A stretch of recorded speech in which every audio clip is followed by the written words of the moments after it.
had the first floor was, they call it the living room, and the living room was like they would have a pool table and they had the buffet, and so everything was like $1.50. So you would get online to the buffet and you would sit down at a table, and they had a piano bar and would play the piano.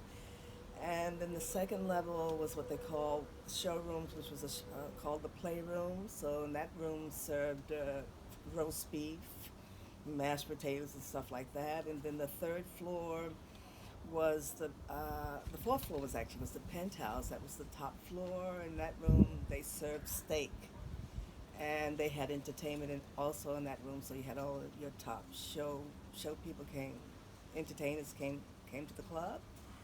And if I recall, the VIP might have been on a separate floor too. I just don't remember. I just can't recall where it was. But no, most of the clubs were multi-level, so that you could go from floor to floor. That once they got you in there, you could be there forever.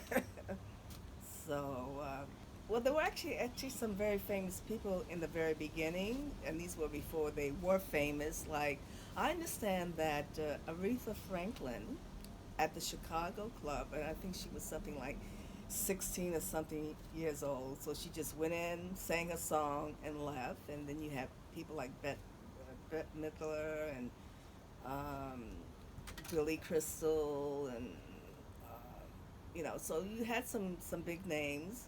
And I also understand at one time that they had tried to get Barbara. They had signed a Barbara Streisand, but she got a play. So in other words, so she they had to let her out of that contract because they actually couldn't afford her. But no, you had a lot of big stars, and each they would have a comedian. So there were three shows a night.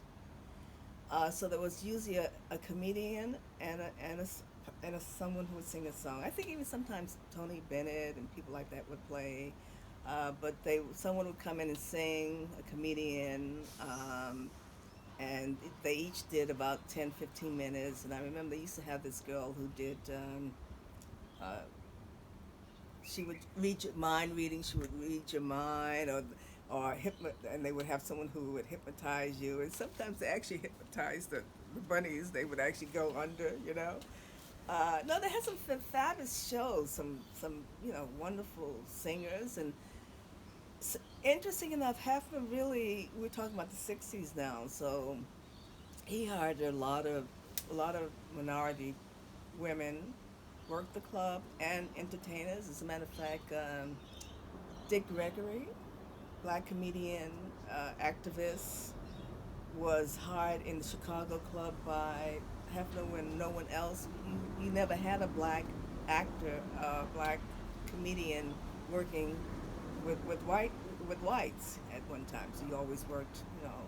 Anyway, so Hefner stood out. He would bring minorities, and he was really into jazz and music. He loved music, and he loved. I when I was working like the Playboy After Dark show.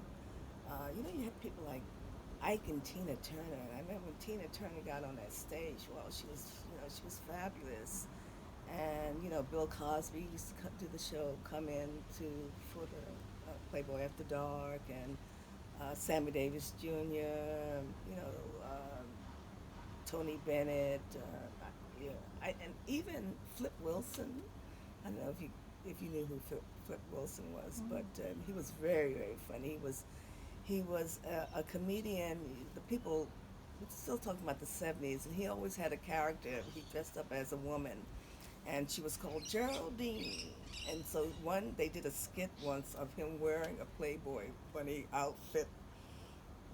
Being a bunny. It was one of the most funniest shows.